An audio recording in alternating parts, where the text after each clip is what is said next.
No vídeo de hoje eu vou comentar sobre 3 fundos imobiliários que nós estamos comprando aqui no início do mês de agosto e vai ter muita polêmica e a bola vai ser levantada aí, né, pra gente explicar muito bem o que é investir com base em estratégias quantitativas. Então, se isso parece interessante, deixa o dedo no like e já comenta aqui quais fundos você está comprando nesse início do mês de agosto. E quando eu falei que ia ter polêmica, porque eu vou começar com um fundo imobiliário que eu tô percebendo que é politicamente incorreto falar. A gente fala e a galera vem, né, com tochas, com arco e flecha, pra nos atacar. E é bom trazer isso aqui para explicar um pouco mais o que é investir com base em uma estratégia quantitativa com foco no investimento em valor. É um clubista aí mais assíduo que assiste todos os vídeos sabe que eu tô falando do HCTR11, o Hectare Fundo de Investimentos Imobiliários, e que vem assim acumulando polêmicas aí no último ano, desde uma acusação de conflito de interesses até uma série de calotes e repactuações em alguns CRIs. Esse fundo imobiliário ele chegou atualmente no menor pagamento de dividendos da história do fundo, como esse gráfico mostra aqui, né? Ele está pagando ali atualmente 50 centavos por cota do fundo, e isso está acontecendo justamente pelas polêmicas que o Ramiro falou. Agora sim, ele se envolveu em alguns calotes ali dentro do CRI, a gente já explicou muito sobre CRIs. Em outros vídeos aqui do CDV, basicamente o que eles fazem é pegar capital, emprestar para empreendimentos imobiliários que estão construindo ou já estão em operação, e esse dinheiro emprestado volta juros ali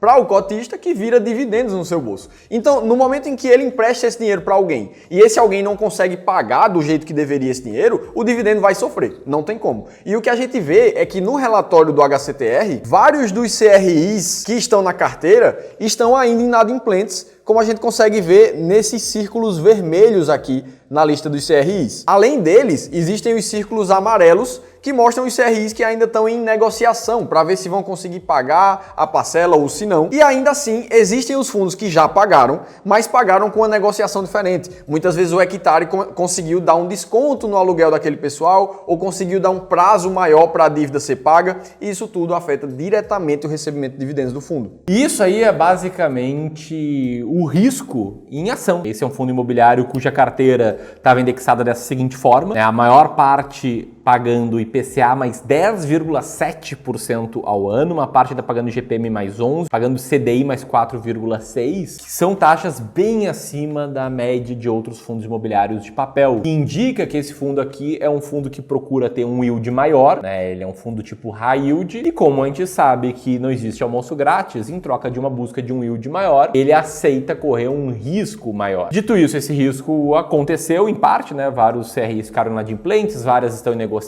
Com isso, como o Filipão mostrou, o pagamento de dividendos diminuiu e com isso a cotação desse fundo imobiliário despencou, né? Ela cai aí 42%, né? Considerando o reinvestimento de proventos. Isso aqui, né, olhando a árvore, não a floresta, mas se a gente for olhar aí para um prazo um pouquinho maior, essa queda fica um pouco mais suave. E além de todas as polêmicas, Ramirão, o fundo ainda não divulgou o balanço patrimonial fechado de 2022, que era para ter divulgado até o começo de março ali desse ano, e eles estão em atraso. E na semana passada, a B3, a CVM, deu uma chegada ali no fundo e disse, ó, vocês têm que divulgar o balanço ainda do ano passado, assim como ele tem alguns outros fundos que não divulgaram, o que na verdade traz um pouco mais de desconfiança ainda para os investidores. Por que o balanço ainda não saiu? E é importante deixar muito claro também, a gestão se posicionou de vários desses fundos, e a responsabilidade para a emissão do balanço é da administradora do fundo e não da gestão da Hectare. São duas coisas diferentes. O administrador do fundo é a Vortex, uma administradora de fundos, e ela já deveria ter feito o posicionamento ali. Então a gente vai precisar esperar um pouco mais para ver quando é que esse balanço de fato vai sair. Só que a gente precisa lembrar também que a inadimplência dos CRIs já foi para o preço, né? Então as informações financeiras já foram divulgadas nos relatórios de gestão e essa inadimplência toda já está nessa queda que a gente está vendo do HCTR. Então quando a gente olha aí para esse fundo imobiliário com uma mediana de dividend yield dos últimos 12 meses de 1,09% e com uma relação de preço por valor patrimonial de 0,52 vezes, a gente entende que já está embutido no preço tudo que está aí divulgado publicamente, e do nosso ponto de vista, o risco das coisas piorarem também estão embutidos aí no preço. Por isso que esse fundo imobiliário passou aqui pela nossa estratégia quantitativa, a estratégia S-Rank, que nada mais é do que uma tradução da estratégia do Joe Greenblatt para selecionar ações para o mercado de fundos imobiliários. E que, né, olhando aí para o universo de fundos imobiliários de papel, que por sinal os três que a gente vai citar aqui são dessa área, acaba focando mais em fundos high yield. E falando de fundo high yield, o próprio HCTR publicou um estudo no último relatório deles mostrando a diferença entre fundos globais que focam em ativos mais de risco nessa linha laranja, comparando com ativos high grade, que são aqueles ativos de menos risco, principalmente no mercado imobiliário. E o que se mostra é que, apesar da volatilidade muito grande nessa linha laranja, a gente vê que em 2008 ali, na crise lá do subprime nos Estados Unidos, ela caiu muito forte, no longo prazo, ativos como esse, segundo o Hectare, tendem a rentabilizar melhor. A gente aqui do Clube do Valor também desenvolveu um estudo olhando para o que acontece com a média dos fundos imobiliários nos 12 meses seguintes em relação à sua relação de preço por valor patrimonial, e o fato é que quanto menor é o PVPA dos fundos imobiliários, na média, maior é o retorno dos próximos 12 meses dos fundos. A gente está aqui saindo de uma região de mínima de preço por valor patrimonial. E ainda em outro estudo que a gente fez aqui, logo que foram anunciados os calotes do HCTR11, a gente tirou eles do patrimônio líquido do fundo para ver o que aconteceria, né, com a sua relação de preço por valor patrimonial e seu dividend yield passado, considerando que o fundo não teria distribuído nada das CRIs hoje inadimplentes ou em negociação. E ainda assim ele ficaria numa relação de preço por valor patrimonial bem baixa. Ainda assim, a gente sabe que esse fundo é extremamente impopular, e a gente sabe que vão aparecer comentários como esse. Isso é estratégia onde você não acompanha as notícias. E é justamente isso que está por trás da nossa estratégia. Não olhar para notícias, não colocar o nosso toque qualitativo na hora de selecionar ativo. É algo difícil, talvez, de entender em 1, 2 ou em 5 vídeos, porque ninguém fala disso aqui no Brasil, mas é uma estratégia que olha somente para números. O que não significa que ela seja infalível. Sei que alguns estão pensando, poxa, isso é estratégia errar. E se o HCTR não se recuperar?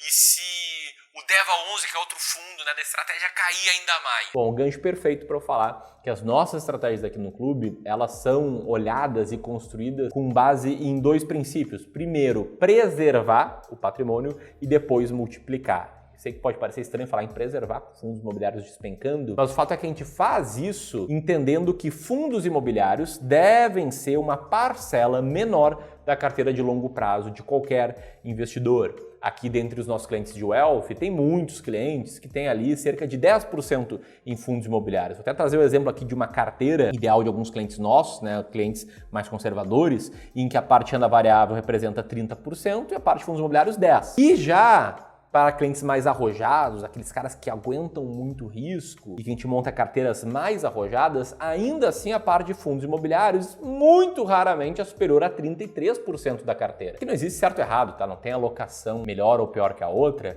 mas na parte de preservação patrimonial, considerando aqui um cara que tenha 33% da carteira em fundos imobiliários e tenha 15 diferentes fundos, que é o que prega a estratégia S-Rank, né, sobre investir em 3 fundos ou em 5, é sobre diversificar em 15 diferentes FIIs, o fato é que cada fundo imobiliário, na pior das hipóteses, seria um peso de 2,22% na carteira. Então, se o HCTR da vida cair 99%, a carteira de um cliente que tenha esse fundo cai 2,2%. Ninguém fica pobre, ninguém perde todo o patrimônio. E curioso é que essa queda aqui de 2,2%, Filipão, ela é muito menor do que a comissão que alguns profissionais comissionados do mercado financeiro ganham quando eles colocam COI na tua carteira. Se você olhar para a tua carteira de investimentos agora e tiver um COI, saiba que você pagou ali por baixo uns 3, 4% de comissão para o seu assessor, mais a parte da corretora. Não pagou aí algo entre 5 e 8% em comissão, que seria assim, 3 fundos imobiliários nossos caindo 99%. Eu comento isso porque um dia tinha um cara me esculhambando no Instagram, comentando, esse cara citou HCTR11, e aí, como é que fica e tal. O cara tava assim, indignado. Eu entrei no perfil dele, sócio de uma empresa de assessoria.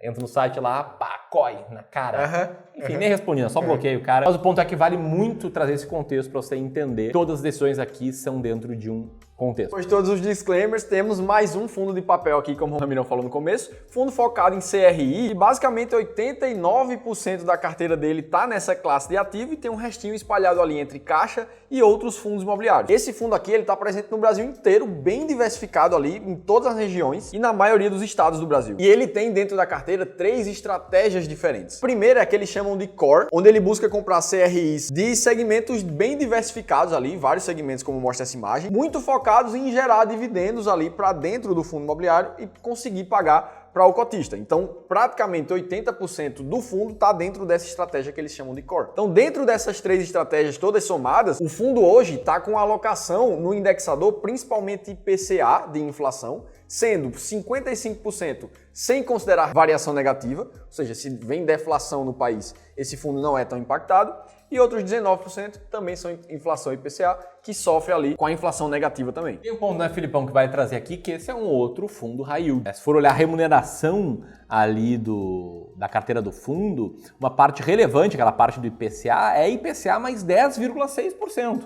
Ou seja, embora não tenha dado quebra-quebra, embora não tenha dado um calote atrás do outro, que nem o HCTR11, existe esse risco aqui que, se não se incorporar, o investidor vai ganhando aí com dividendos mais gordos, como, por exemplo, a própria gestão destaca, né? Um dividend yield de 18,23% anualizado, o que, olha só que louco, né? Faz com que a rentabilidade dos últimos 12 meses desse fundo saia de menos 3,8%, né, que essa rentabilidade, para quem olha só o valor da cota e não considera os dividendos, não considera o reinvestimento deles, e aumenta para 12% positivos, para quem olha e considera o reinvestimento dos proventos. E ainda assim, esse fundo está com um dividend yield mais alto, né, de 1,31%, e uma relação de preço por patrimonial de 0,97 vezes. E considerando esses 2 fatores, ele entra dentro da nossa estratégia S-Rank nesse mês de agosto. Se não ficou claro, se a gente não comentou, a gente tenha pulado. Estamos falando aqui do fundo de código HABT11, o Habitat Recebível. E às vezes o cara vê a gente dizer que está comprando um fundo por causa da mediana de dividend yield e do preço sobre valor patrimonial, e ele pode se perguntar, mas por que esses 2 números são tão relevantes para formar uma tomada de decisão de investimentos? É que, na verdade, essas são 2 métricas que ajudam a gente a olhar para o mercado todo de fundo imobiliário, que tem centenas de fundos diferentes, para a gente buscar encontrar os que não são tão jovens no mercado e não acabaram de começar a sua cota em negociação no mercado ali. A gente tira também alguns setores mais arrojados, como de desenvolvimento, que a gente não quer na carteira. E depois disso, a gente ranqueia os fundos para encontrar os que estão ao mesmo tempo mais baratos, com o preço sobre valor patrimonial baixo, e que ainda assim estão mantendo bons dividendos quando a gente olha para a mediana de 12 meses desse fundo. Olhando para essa métrica, a gente olha para os 15 primeiros, que estão baratos e pagando bons dividendos, e busca fazer uma carteira com aqueles fundos ali. E essa estratégia aqui, a gente não quer deixar esse vídeo muito maçante, ela está toda explicada nesse e-book, que explica sobre a estratégia S-Rank, explica o racional dela, explica a base de dados e de estudos que a gente se baseou para construir essa estratégia e ainda revela 10 fundos que passam nos seus filtros. Tá? Esse e-book você pode baixar de forma totalmente gratuita, ali no link em cima da cabeça do Filipão. E aí, né, sendo totalmente franco, uma das belezas da diversificação que a gente estava mostrando é que ela protege, né, em cenários piores. Porém, se a gente for olhar fundo a fundo, sim, muitas vezes um fundo dessa estratégia pode despencar, como foi o caso do HCTR11 e o DEVA11 também. Teve uma estratégia em muitos meses. Eu entendo que isso pode gerar frustração em alguns investidores, como por exemplo, ali o Alan comentou, né, que são fundos que ele sofreu um pouco, mas estão se recuperando. E esse é o gancho perfeito para eu trazer aqui para aconselhar todos os investidores a olharem para a carteira como um todo e não só para cada parte dessa carteira. E no caso da estratégia S-Rank, sim, ela vem tendo aí um período mais desafiador, né? Embora ela tenha vencido o IFIX com uma boa margem em 2019 e por uma pequena margem em 2020, ela perdeu por uma pequena margem em 2021 e em 2022 e segue perdendo por uma pequena margem em 2023. Isso aqui no nosso backtest atualizado até junho. Mesmo tendo ali um HCTR11 e um DEVA11, os 15 fundos em conjunto, retorno composto da carteira, retorno total da carteira em 2023, ali perto de 8% ao ano, um pouco abaixo